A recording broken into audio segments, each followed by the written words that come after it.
So, hi. I guess this is it. This is my first live video, and I think I wanted to do it because this morning I woke up a little sad. I was having some feelings, and I think probably some of you all are having some feelings too, whether it's being cooped up in the house, or whether you're fighting with your brother or your sister or your mom or your dad, or you're missing your grandma or your friends. Today I woke up and I was really missing my family. And my family's in France, my family's in San Francisco and San Diego, on the East Coast, they're everywhere. And while I'm safe and sound and I have a great person here with me in quarantine, not quarantine, I guess isolation, I still miss, the hugs and kisses that I can get from my grandkids, my sons, my mom.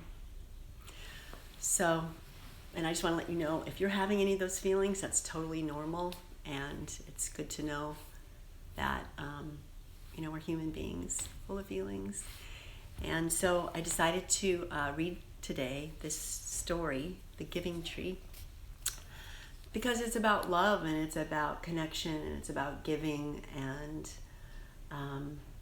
my mom got this book for Gus, from my youngest son, who's a dad now.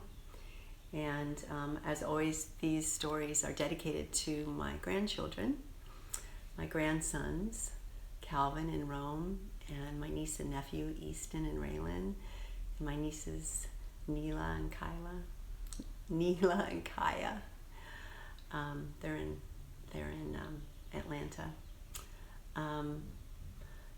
So I kind of think of myself as a storyteller. I love to read stories to kids, and I love to be read to. And so that's why I thought it would be more of a connection if I was doing it in time, in the right time, in the moment, because that's really where I've been spending a lot of time, is in the moment. So here we go, The Giving Tree by Shel Silverstein. I hope you enjoy it. I love this story.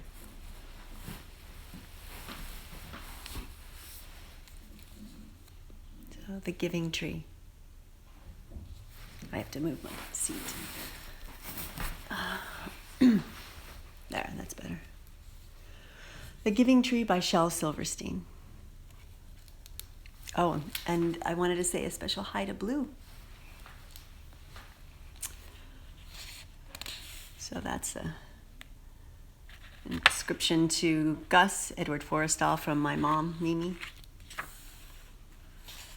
The Giving Tree by Shel Silverstein. And this book was written for Nikki.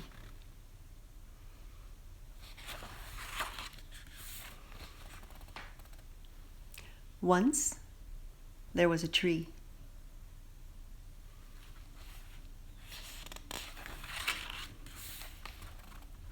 And she loved the little boy. There's his foot. And every day, the boy would come. Looks like he's happy running to the tree. And he would gather her leaves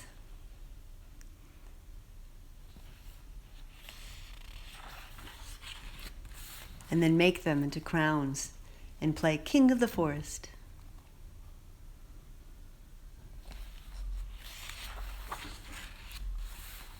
He would climb up her trunk with his little hands and feet. His shoes. And swing from her branches.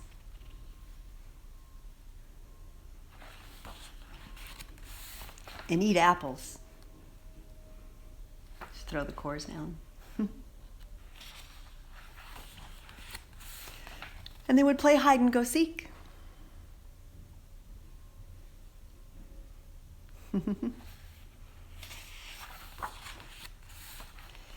And when he was tired, he would sleep in her shade.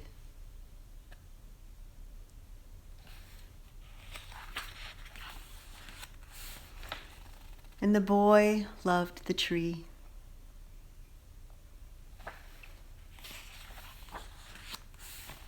Very much. And the tree was happy.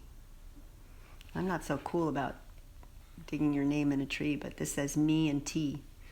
So I think that's me and tree. Carved that in there. But it's a book. But time went by. See, it's higher off the ground. And the boy grew older. I see 2 pairs of feet there. And it's me and YL. I wonder who YL is.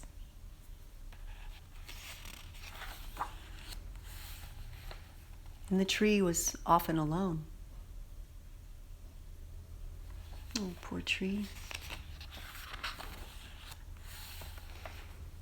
Then one day, the boy came to the tree, and the tree said, "Come, boy, come and climb up my trunk and swing from my branches and eat apples and play in my shade and be happy." "I'm too big to climb and play," said the boy.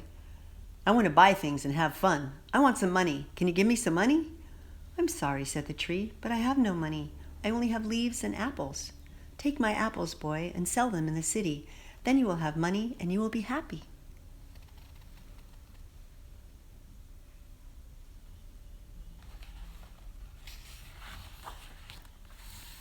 And so the boy climbed up the tree and gathered her apples and carried them away. And the tree was happy. She missed the boy.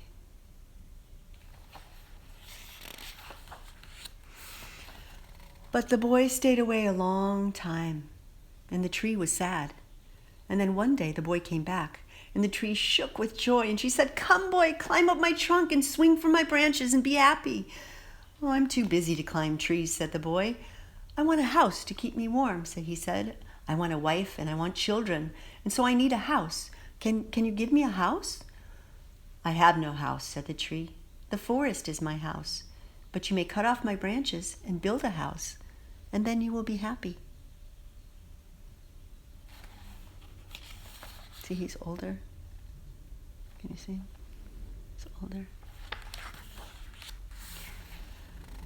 So, the boy cut off her branches and carried them away to build his house.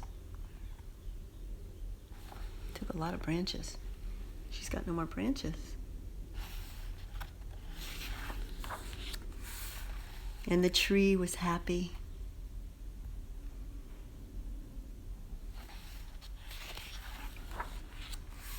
But the boy stayed away for a long time. And when he came back, the tree was so happy she could hardly speak. "Come, boy," she whispered, "come and play." "I am too old and sad to play," said the boy. "I want a boat that will take me far away from here. Can you give me a boat?" "Cut down my trunk and make me a boat," said the tree. "Then you can sail away and be happy." Look, he got so old.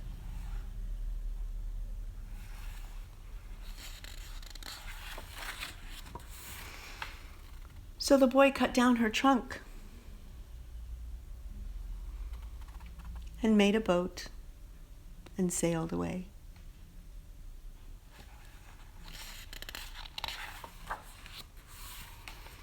And the tree was happy, but not really. It's just a stump.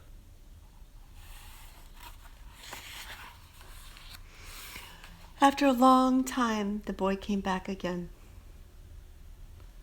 "I'm sorry, boy," said the tree,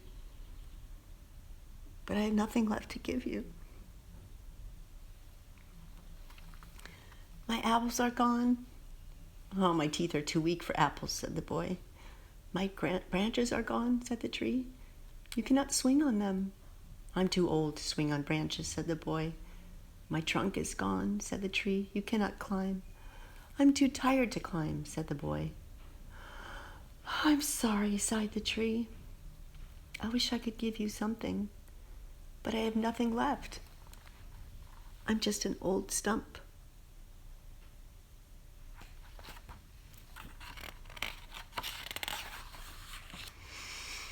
"I don't need very much now," said the boy. "Just a quiet place to sit and rest. I'm very tired."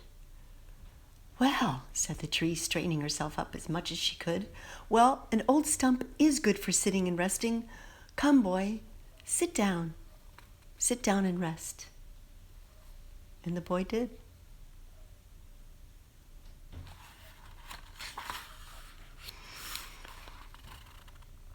And the tree was happy. The end.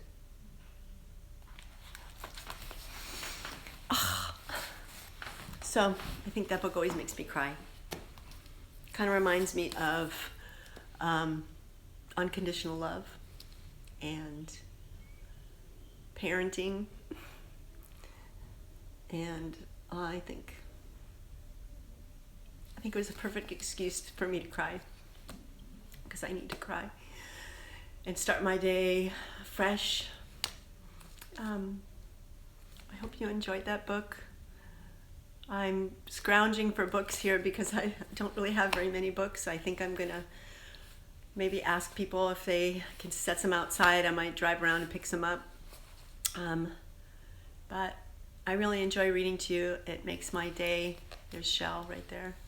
I always thought it's interesting that a man who looked kind of like that had such a kind and sensitive soul, because he wrote so many really beautiful books. Anyway, my love to you. Stay safe. Hug the ones you're with. Tell them you love them. Don't take time for granted when you're with your loved ones. And I'm sending out special love to my sons and their beautiful partners, and my daughter and her beautiful partner and her son. Yeah. So today is kind of a hard day. I love you all. I don't even know how to stop it. How do you stop it? I guess you push this. Bye. Feelings are just feelings, and they'll fly by.